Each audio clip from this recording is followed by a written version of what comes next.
Seguimos con el tema del Evangelio de Marcos, tras las huellas del Maestro. Así se llama la serie, tras las huellas del Maestro. Y hoy vamos a entrar en otro tema, básicamente el ministerio público ya de Jesús, su inicio en el ministerio público. Ya cuando Jesús sale a predicar el Evangelio. Vamos allá a Marcos 1:14, por favor, en sus Biblias. Si no tienes una Biblia, dile a alguien que esté a tu lado que te permita leer en su Biblia. Si el de al lado no tiene Biblia, dile que se arrepiente, que la próxima vez la traiga. Busca a alguien o alguien que tenga una Biblia que se aproxime a ti y te pueda permitir leer ahí en la Biblia. También les quiero rogar que apaguemos celulares, cualquier dispositivo móvil que suene y que nos interrumpa, por respeto obviamente a Dios y por respeto unos a otros aquí. Amén. Que lo dejen en silencio o lo dejen en vibrador, no sé, o en la casa como el Pacho. Marcos 1:14, también nos acompañan los hermanos de Barranquilla esta mañana. Cada domingo nos están acompañando, entonces un saludo especial para ellos. Vamos a Marcos 1:14. Dice, después de que encarcelaron a Juan, Jesús se fue a Galilea a anunciar las buenas nuevas de Dios. Fue el Evangelio. Se ha cumplido el tiempo, decía, el reino de Dios está cerca. Arrepiéntanse y crean las buenas nuevas. Pasando por la orilla del mar de Galilea, Jesús vio a Simón y a su hermano Andrés que echaban la red al lago, pues eran pescadores. Vengan, síganme, les dijo Jesús, y los haré pescadores de hombres. Al momento, dejaron las redes y lo siguieron. Un poco más adelante vio a Jacobo y a su hermano Juan, hijos de Zebedeo, que estaban en su barca remendando las redes. Enseguida los llamó, y ellos, dejando a su padre Zebedeo en la barca con los jornaleros, se fueron con Jesús. Y es un pasaje que a lo largo de casi 20 años como cristiano he leído muchas veces. Es un pasaje con el que he estudiado la Biblia con otras personas. Y es en esencia el primer evento público en la vida de Jesús. El primer evento público. El inicio de su ministerio. Yo le titulé a la clase del día de hoy el llamado del Evangelio. El tema de este pasaje básicamente es la proclamación del reino y las buenas nuevas del reino por parte de Jesús, llamando a la gente al arrepentimiento, y a seguirlo a Él. Ese es básicamente el llamado del Evangelio. Arrepentimiento y discipulado. Entendiendo que discipulado es seguir a Cristo. Ese es el llamado, arrepentimiento y discipulado. Por lo menos eso es lo que surge del texto. Ahora, ¿cómo se desarrolla este llamado? Tiene dos partes. La primera es un llamado al arrepentimiento. Después del encarcelamiento de Juan el Bautista, Jesús parte a Galilea para anunciar el Evangelio allí, o las buenas nuevas. ¿Qué son las buenas nuevas? Son las buenas noticias de salvación. ¿Pero de qué nos salva? Uno se puede llegar a preguntar eso, o no sé si lo están preguntando. ¿De qué nos salva el Evangelio? Del pecado. Entendiendo el acto de Jesús en la cruz como un acto de redención, como un acto de rescate. Es salvación. Nos rescata de la perdición y de la esclavitud del pecado. Y nos salva de la ira de Dios. Entendiendo, lógicamente, que quien sufrió el castigo por nuestros pecados fue Cristo.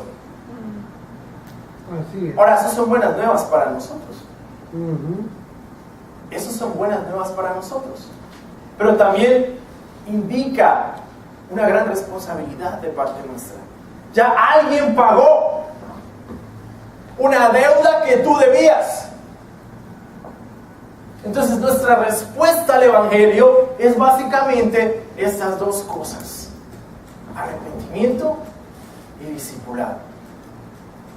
Ahora, sé que hemos hablado ampliamente del significado del arrepentimiento, y la semana pasada hablamos un poco acerca de eso, y en otras ocasiones ustedes me han escuchado hablar acerca del tema del arrepentimiento. Pero como en la Biblia es algo recurrente, y como el contenido esencial del Evangelio es ese, necesitamos abordarlo las veces que sea necesario. ¿Por qué? Porque yo creo que definitivamente nosotros, por el hecho de ser occidentales, de ser gentiles, porque aquí todos somos gentiles, a no ser que haya un judío aquí infiltrado, pero no creo. Pero por el hecho de ser gentiles, no entendemos de qué se trata el arrepentimiento. En Hechos 2:38, cuando Pedro les predica acerca del arrepentimiento y les dice: arrepiéntanse, estos judíos entendieron de qué se trataba el arrepentimiento. De hecho, el arrepentimiento en el Antiguo Testamento, en el contexto del judaísmo, se expresaba con señales de dolor, como rasgarse la ropa y sentarse en el polvo y echarse ceniza en la cabeza. Se expresaba de esa manera, se expresaba el dolor de haber pecado. Entonces nosotros hoy en día no tenemos ese contenido en nuestra cultura religiosa. No entendemos el arrepentimiento, o tal vez lo entendemos como penitencia. Así como tengo que hacer algo, subirme de rodillas a algún cerro, o no sé decir cuántas oraciones en un momento, pero eso es penitencia. Y no me lleva realmente a Dios. Me deja solamente en el acto penitenciario, nada más. Ahí. Pero no me lleva a Dios. El arrepentimiento en la Biblia es algo completamente diferente. De hecho, son buenas noticias. El arrepentimiento es lo que necesitamos. Es lo que Dios nos dio. Es un medio de gracia. De su gracia. Porque simplemente Él podría, piénselo, Él podría acabar con este mundo así. Ya.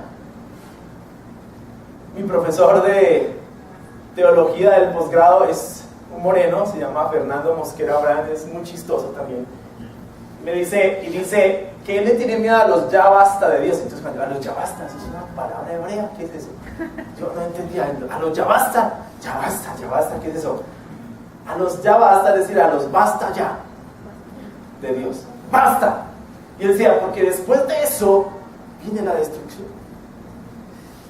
No queda nada de pie. Yo, es cierto. Y él estaba haciendo un estudio acerca del libro de Oseas, ¿sí? Hablando acerca del arrepentimiento al que estaba llamando Dios al pueblo judío en el libro de Oseas. Y me llama eso la atención, porque de verdad Dios podría acabar con esto ya, así de una. Pero no lo hace. Entonces, ¿por qué no lo hace? La única explicación es porque es misericordioso, porque es compasivo, porque realmente quiere que todos se salven. El deseo más profundo de Dios es ese. Pero también tenemos que entender cuáles son los medios de salvación de Dios. ¿Cuáles son los medios de salvación de Dios? Porque yo no me puedo salvar a mí mismo. No se trata de lo que yo hago, se trata de lo que Dios hizo por nosotros. Entonces, yo, ser humano, hombre, o el ser humano, mujer, tiene que acogerse a esos medios de gracia. Y el arrepentimiento es uno de esos medios de gracia. Entonces, recordemos que la palabra griega para arrepentimiento es metanoia, que significa concretamente y esencialmente un cambio en la manera de pensar. Primero aquí, un cambio en la manera de pensar. Tom Jones dice que eso es una revolución mental. Una revolución mental. Empieza aquí. No es un acto reactivo. No es que, ay, sí, me arrepiento. No. Empieza aquí. Es una revolución mental. Significa, no solo, voy a leer varias definiciones, vamos a profundizar en esto, porque es necesario hacerlo. Esa era la predicación de Jesús. Jesús predicó eso. Significa no solo el sentimiento de tristeza o remordimiento por haber pecado, sino también cambiar el modo de pensar y de actuar. Implica un profundo cambio espiritual. Es importante que nos demos cuenta de que un simple pesar por lo que hemos hecho, o incluso un hondo remordimiento por nuestras acciones, no constituye arrepentimiento genuino, a menos que vaya acompañado de una decisión sincera de abandonar el pecado que se comete contra Dios. Pero eso no es reactivo, eso es reflexivo. Primero tengo que pensarlo. Primero tengo que sentarme y reflexionar. Y eso es lo que hace un judío. De hecho, la exhortación clásica y constante en el Antiguo Testamento es: siéntense y reflexionen. Piensen. Ustedes lo ven en el Antiguo Testamento. Piensen. Mi hijo me compartía esta mañana una escritura que le impactó en Jeremías 4. Papi, me impactó esta escritura. ¿Por qué dice? Sí. Es que me impactó porque dice que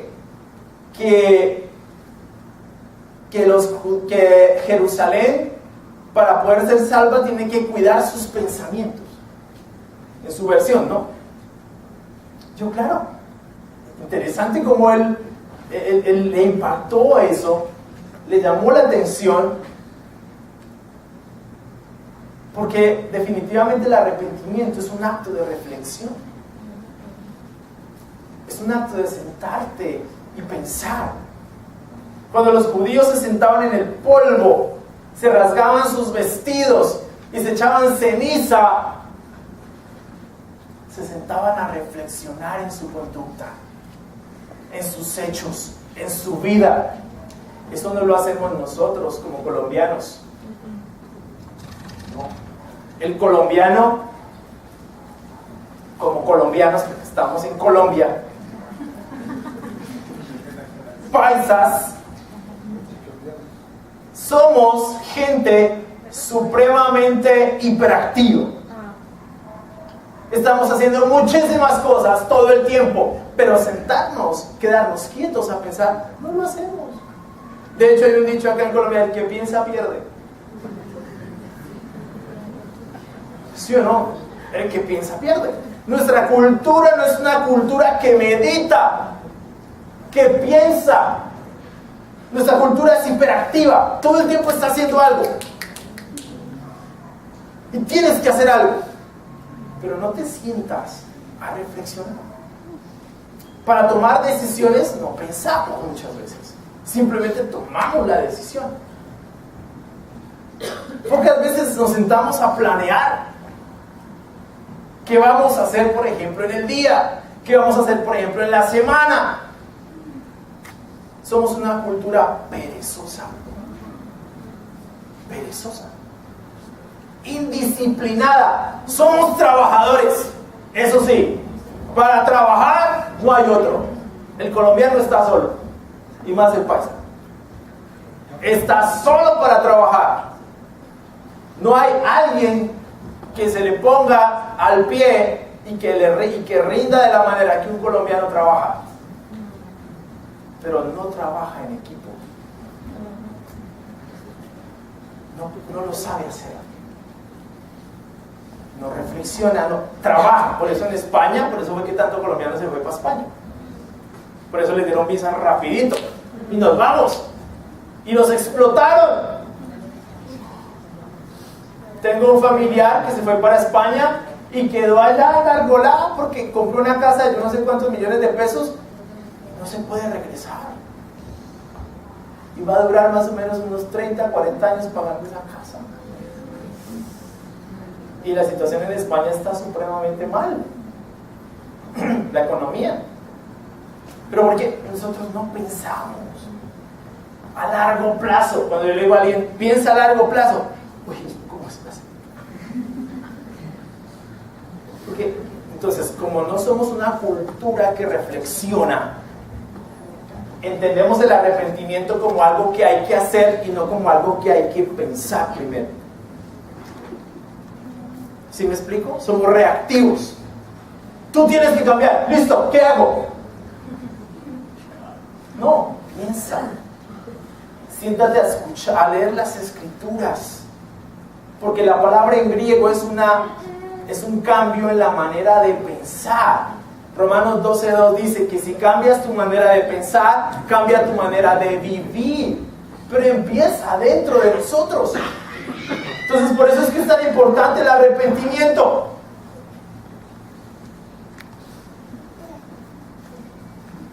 El arrepentimiento genuino incluye un profundo sentido de que lo peor respecto al pecado de uno es que ha ofendido a un Dios santo. Seamos honestos. La mayoría de personas, cuando van a un servicio por primera vez, no están pensando en eso, que han ofendido a Dios. No, necesito tu ayuda por alguna situación particular, pero no estamos pensando, yo ofendí a Dios. De hecho, yo el primer servicio que fue porque me invitó una pelada, entonces yo fui a coquetearle. Por eso fui a un servicio. Y aún así, estudiando el estudio de la cruz, después del estudio de la cruz, me fumé un cigarrillo y pensaba, oye, así como fue esto de la cruz y fumando un cigarrillo. ¿Por qué? Precisamente por eso, porque no somos conscientes de que ofendimos a Dios. No tenemos esa forma de pensar en nuestra mente. Entonces, tenemos que ir a la Escritura y repetir y profundizar y estudiar el arrepentimiento, porque el arrepentimiento es un medio de gracia. Esta manera de pensar se constituye como un camino de retorno a Dios. Es imposible hallar el perdón sin la comprensión correcta de la naturaleza del pecado, es decir, que el pecado es maldad, y nuestra necesidad del arrepentimiento. Vamos a 2 Corintios 7. Marcan ahí 2 Corintios 7.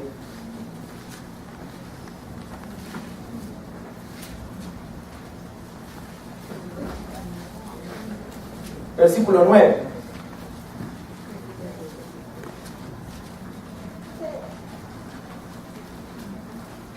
Dice, sin embargo, ahora me alegro, no porque se hayan entristecido. 7:9. Sino porque su tristeza los llevó al arrepentimiento. Ustedes se entristecieron tal como Dios lo quiere, de modo que nosotros de ninguna manera los hemos perjudicado. La tristeza que proviene de Dios produce el arrepentimiento que lleva a la salvación, de la cual no hay que arrepentirse, mientras que la tristeza del mundo produce la muerte.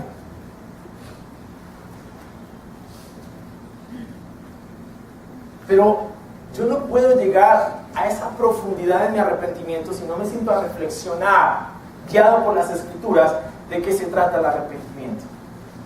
El arrepentimiento es la forma correcta de tratar con el pecado. De hecho, ese es el antídoto. Es un tiempo de reflexión. Es un tiempo de pensar, ¿cómo estoy yo delante de Dios? Es un tiempo de pensar y de reflexionar en mi propio corazón, en mi propia vida. Es simbólicamente sentarme en el polvo y echarme ceniza en la cabeza y pensar, he ofendido a Dios. Eso es vital, eso es crucial, porque sin esa comprensión yo no puedo llegar a obtener la salvación. Se va a tratar como algo mío. Voy a pensar que lo merezco y voy a comprar esa salvación de alguna manera. De hecho, hoy hay personas que piensan que haciendo buenas obras obtienen algo de Dios. No, la gran obra ya está hecha. ¿Cuál fue la gran obra? La muerte de Cristo. No hay nada que supere eso. Nada que nosotros hagamos que supere o que impresione a Dios.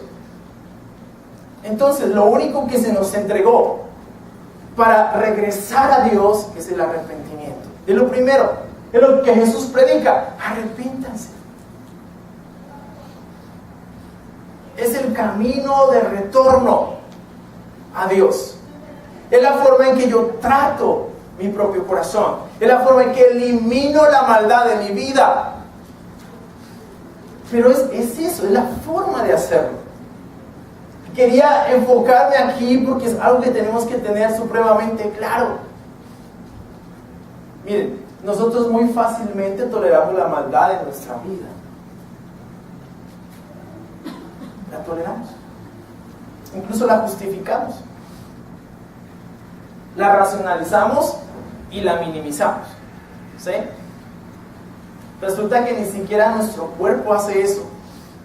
Nuestro cuerpo reacciona violentamente ante las enfermedades. Por ejemplo, cuando tú tienes un virus, tu cuerpo se enciende en fiebre. Y la fiebre es algo que intenta eliminar ese virus. Eliminar esas bacterias que están causando esa conmoción en el cuerpo. Entonces, el cuerpo se calienta intentando eliminar el virus, y tú vas y le das acetaminofén al chico. Obviamente no hay que dejarla subir de 38, pero a 38 está bien. O sea, es lo que se necesita para eliminar el virus. Hay que controlarlo. La razón de que llega más allá es porque es una batalla. Pero naturalmente nuestro cuerpo no tolera las enfermedades. Cuando ocurre un cáncer en nuestra vida, es inmediato que se expone. Porque el cuerpo no lo tolera. No lo tolera. Pero a veces nosotros fácilmente sí toleramos la maldad.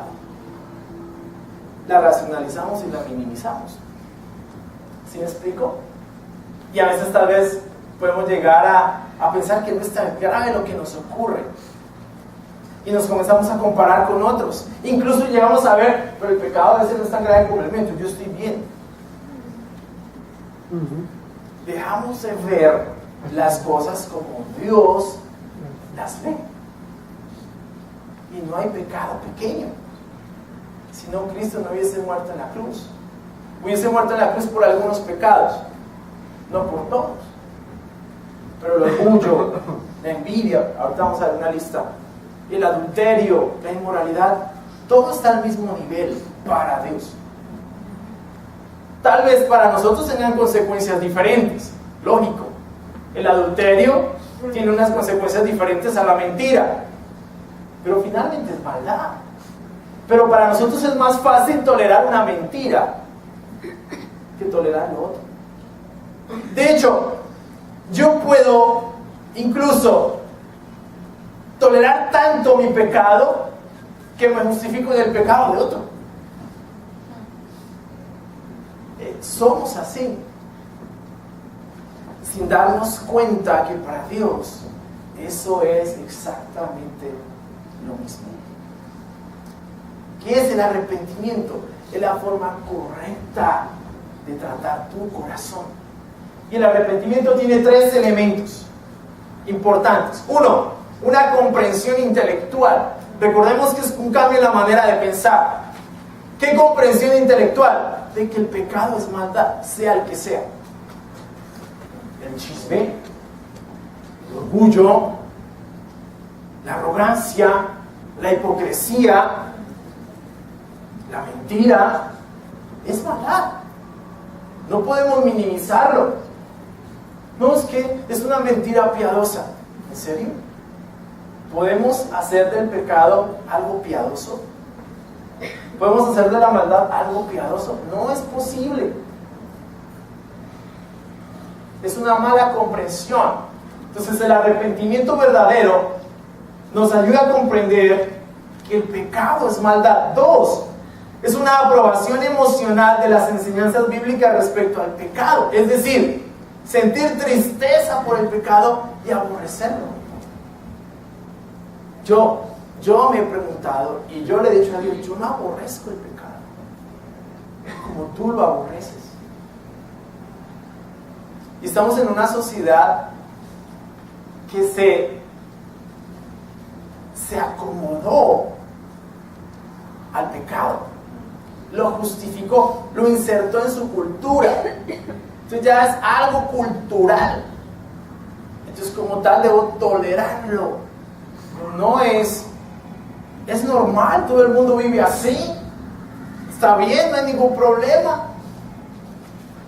Por eso hoy no se reprende a los hijos. Por eso hoy tenemos el problema de la homosexualidad en nuestra sociedad y tenemos que ver bien la homosexualidad porque si no soy un homófobo. Es verdad. Entonces el argumento es, no, lo que pasa es que tenemos que evolucionar. Incluso los griegos veían la homosexualidad como una virtud. Ellos también veían la pederastia como una virtud. Entonces, que porque los griegos vieron la pederastia como una virtud, tenemos que insertar la pederastia en nuestra cultura. Eso no es evolucionar, eso es retroceder. Imagínate, estamos haciendo en nuestro mundo algo griego, no algo espiritual. Tenemos que ver el pecado como Dios lo ve, empezando por nosotros mismos. Ojo, miren, esto siempre va a apuntar hacia nosotros. Recuerden que este año estamos tratando el corazón. No te pongas a mirar el pecado del de al lado. Mira tu propia vida. Piensa en tu propia vida. Comprende la maldad de tu propio corazón, sin esconderte. Hay personas que se esconden detrás de los pecados de la iglesia. Es que la iglesia, los cristianos son unos pecadores. Dime algo nuevo.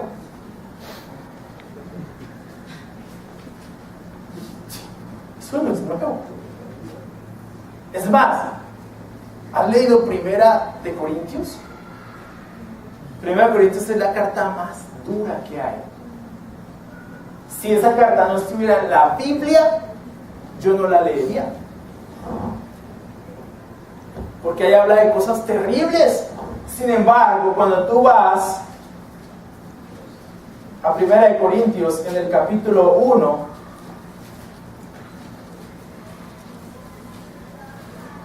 en el versículo 2 dice: a la iglesia de Dios que está en Corinto, a los que han sido santificados en Cristo Jesús y llamados a ser su santo pueblo, junto con todos los que en todas partes invocan el nombre de nuestro Señor Jesucristo, Señor de ellos y de nosotros, que Dios nuestro Padre y el Señor Jesucristo les concedan gracia y paz. Siempre doy gracias a Dios por ustedes, pues Él en Cristo Jesús les ha dado su gracia. ¿Pero eso estaban mal? ¿Cómo así? ¿Cómo así que santos? Pablo no se escondió detrás de eso.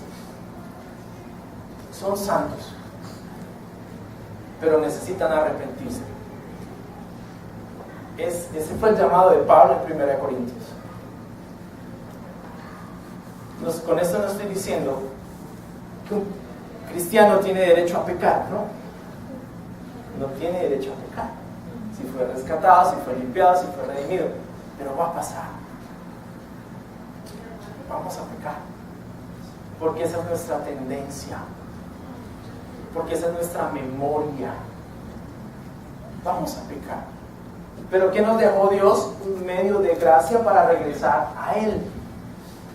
el día que yo deje de pensar en arrepentirme, deje de pensar como Dios piensa. De esta manera, ¿no? No de que peca y rezo en empato, eso es arrepentimiento. No, eso no es arrepentimiento. Entonces, el día que yo deje de pensar de esa manera, dejé de pensar como Cristo.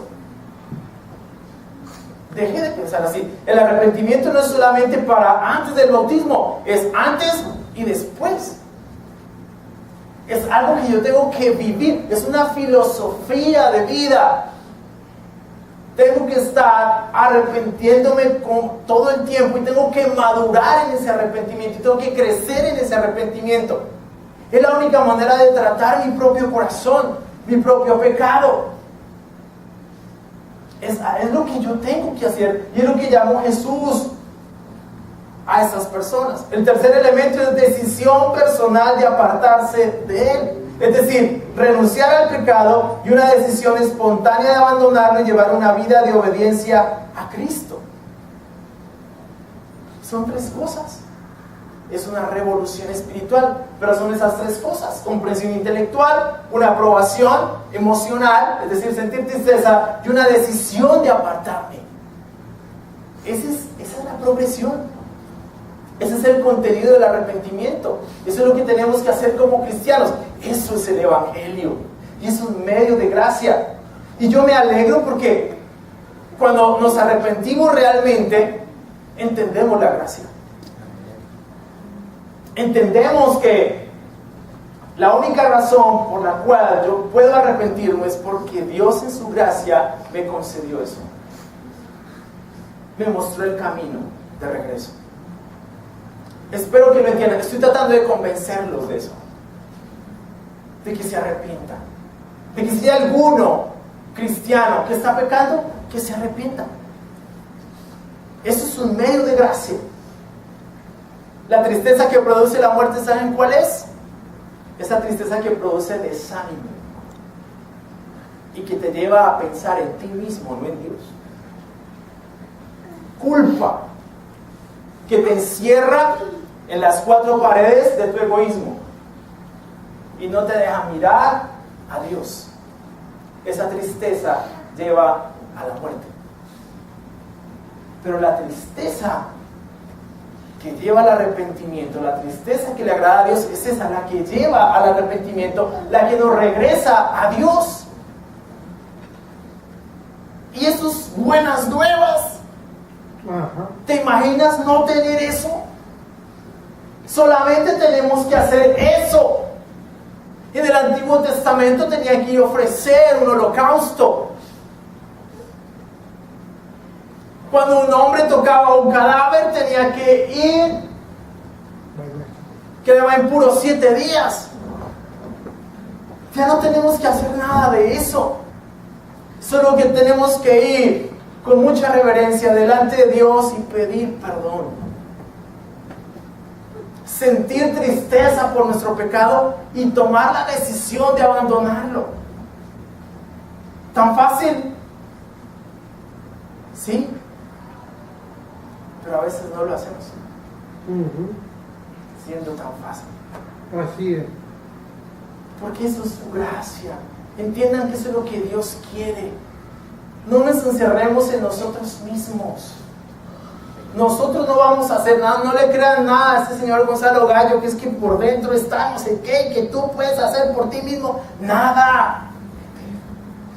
Créanle a la Biblia. La escritura es clara. Podemos regresar a Dios. Podemos retornar a Dios. No los he convencido. Sí. Va a tratar de explicarlo mejor. Cuando yo reprendo a mi hijo, ¿cierto? Es mi hijo, y yo lo reprendo, porque yo reprendo a mis hijos, no dejan de ser mis hijos.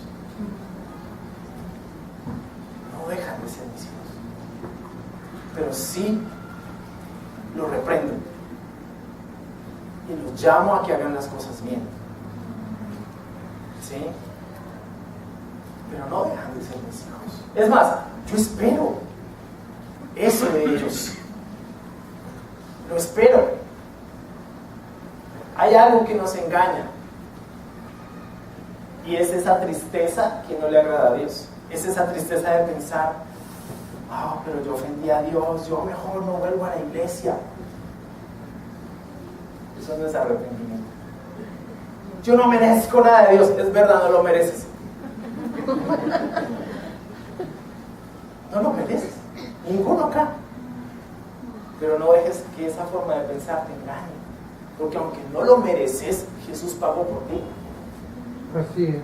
Vuélvete a Dios. Llora, lamentate, arrepiéntete, aborrece tu pecado, pero vuélvete a Dios. Es lo que tienes que hacer. ¿Sí me explico? Es sencillo, pero no es simplista. Es una verdad sencilla, pero tampoco es una verdad facilista. No, porque el arrepentimiento involucra muchísimas cosas que yo tengo que hacer. Este era el mensaje que Jesús predicaba.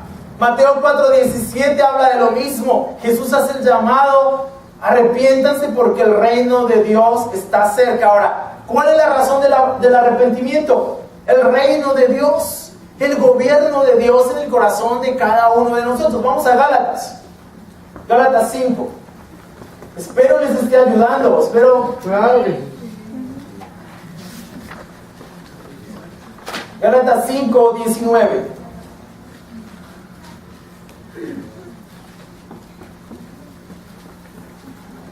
Las obras de la naturaleza pecaminosa se conocen bien: inmoralidad sexual, impureza y libertinaje, idolatría y brujería, odio, discordia, celos, arrebatos de ira, rivalidades, disensiones y sectarismos, y envidia, borracheras, orgías y otras cosas parecidas. Les advierto ahora, como antes lo hice, que los que practican tales cosas no heredarán el reino de Dios. La razón del arrepentimiento es el reino de Dios, el gobierno de Dios. Es muy difícil que alguien que no se arrepienta sea gobernado por Dios. El pecado impide que tengamos una relación con Dios porque es opuesto a su naturaleza. Dios es santo. Por lo tanto, una vida llena de pecado no se somete a Dios, no se somete a su gobierno. Si tú nos visitas por primera vez, o no te has bautizado, no te has vuelto a Dios, eso es lo que tienes que hacer: arrepentirte y volverte a Dios. ¿Por qué? Porque si no lo haces, estás metido en un problema. El macho, ya Dios pagó. Tienes que arrepentirte, tienes que volverte a Él. La Biblia dice que Dios quiere que todos se salven. Ese es el deseo profundo de Dios.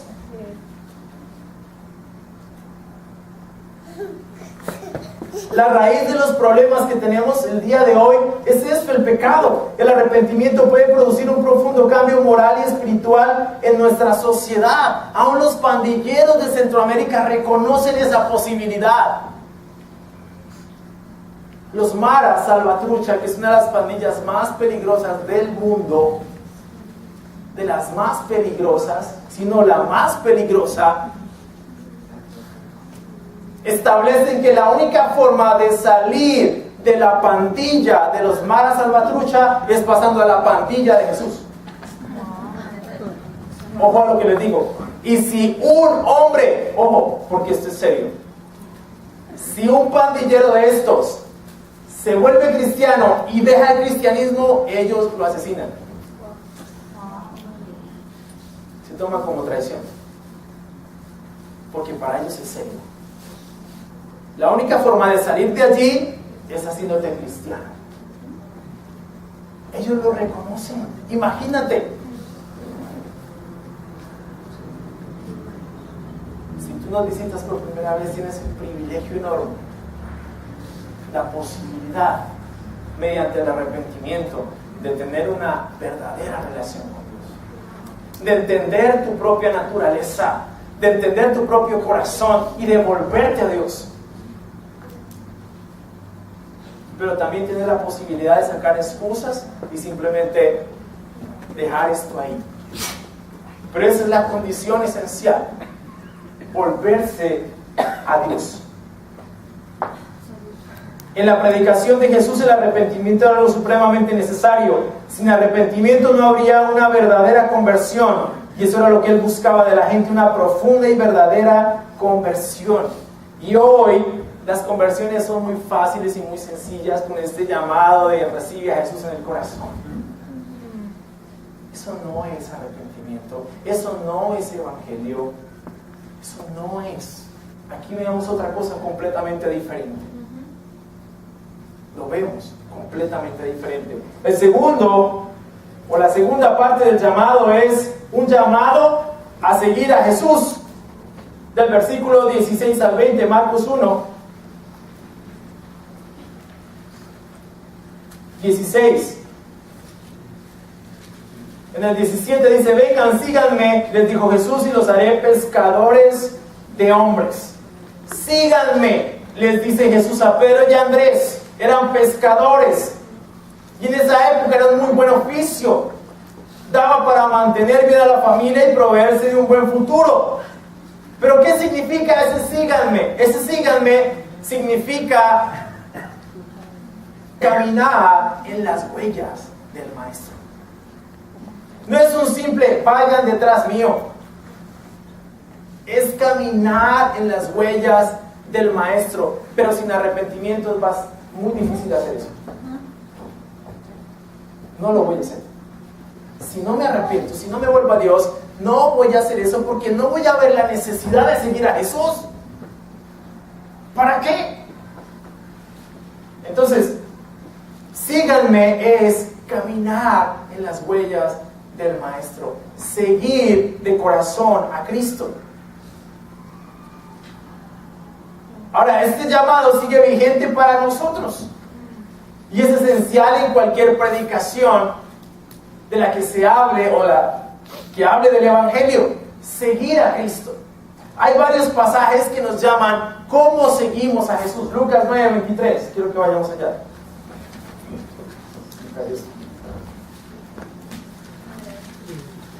Lucas 9:23. Dirigiéndose a todos declaró: si alguien quiere ser mi discípulo, que se niegue a sí mismo, lleve su cruz cada día y me siga. Porque el que quiera salvar su vida la perderá, pero el que pierda su vida por mi causa la salvará. ¿De qué le sirve a uno ganar el mundo entero si se pierde o se destruye a sí mismo? Si alguien se avergüenza de mí, de mis palabras, el Hijo del Hombre se avergonzará de él cuando venga en su gloria y en la gloria del Padre y de los santos ángeles. Morir a sí mismo es seguir a Jesús. Morir a mí mismo para que viva Cristo en mí. Ese es el llamado. Fíjate que no es algo facilista. Es sencillo, no simplista, pero es muy profundo. Seguir a Jesús es más que caminar detrás de Él. Es seguir en sus propias huellas. Lucas 14.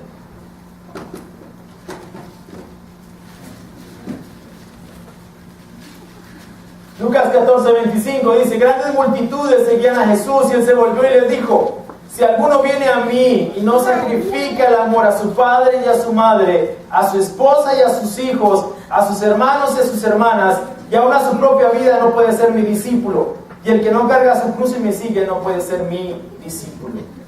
¿Qué significa eso? En la versión Reina Valera dice que el que no aborrece a su padre y a su madre. ¿Qué significa eso? ¿Que tengo que aborrecer a mis papás? No. Significa que mi relación más importante es con Cristo. ¿A quién sigo? A Cristo. Yo no sigo hombres. Mi mente no está fijada en personas. Sigo a mi Maestro, porque Él fue el que me pidió que lo siguiera, pero también me pidió que amara a los hombres que Él ama. Sí, es cierto, yo no sigo hombres. Y hay muchos que se esconden detrás de eso para tener la iglesia de uno solo, Dios y yo. Es que yo soy la iglesia. Dios y yo somos la iglesia.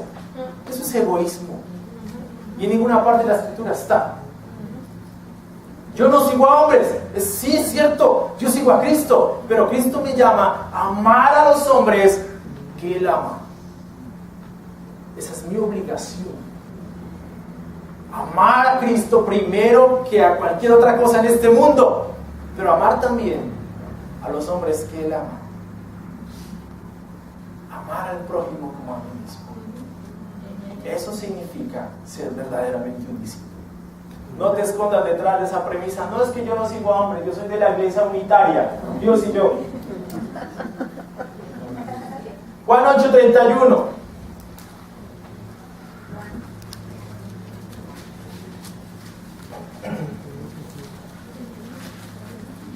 Jesús se dirigió entonces a los judíos que habían creído en Él y les dijo: si se mantienen fieles a mis enseñanzas, serán realmente mis discípulos y conocerán la verdad, y la verdad los hará libres. Compromiso y fidelidad con sus enseñanzas. No es suficiente una creencia intelectual.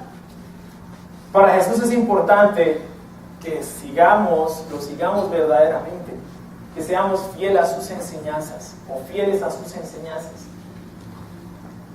Jesús dijo en Juan 14:6: yo soy el camino, la verdad y la vida, y nadie llega al Padre sino por mí. Cristianismo es una persona, Cristo, y consiste en seguirlo a Él. Él es el único camino, la única verdad y la única vida. No hay otra forma de llegar a Dios más que en las huellas de Cristo. Porque Cristo es el camino que debemos seguir, la verdad que debemos creer y la vida que debemos vivir. Muchísimas gracias, mis hermanos.